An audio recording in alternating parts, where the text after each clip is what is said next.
আপনার বাপ দাদা যে দল করতো আপনারও সেই দল করতে হবে। এসব চিন্তা ভাবনা বাদ দিয়ে আবেগ দিয়ে নয় বিবেক দিয়ে চিন্তা করে ভোটটা দিবেন, বুঝছেন নি?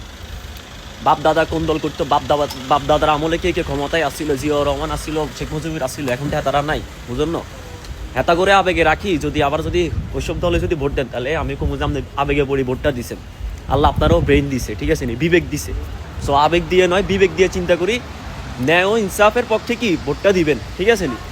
আমার গোষ্ঠী এই দল করে, আমার বাপ ওই দল করে, আমার দাদা এই দল করে, আমারও এই দল করতে হইব, নো।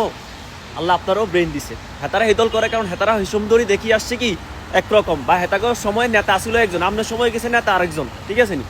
সো আপনি ওই মার্কানো আপনি দেখতে হবো আপনার সময় নেতা কে প্রধানমন্ত্রী হইব, ঠিক আছে নি? কারা ক্ষমতায় আসবো, কে এমপি হইব, ওই লোকটারা দেখি আপনারা বিবেক দিয়ে চিন্তা করে কি ভোটটা দিবেন। অনার এখানে খায় না যে আমার বাপে বিএনপি করে আরে বিএনপি করতে হবে, আমার বাপে জামাত শিবির করে আরে জামাত শিবির করতে হবে, বা আমার বাপে how are you brother, okay I am making video, yeah just 1 minute.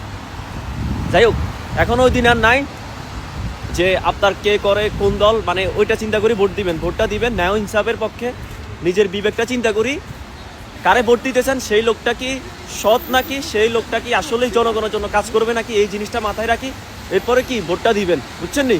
আল্লাহ হাফেজ।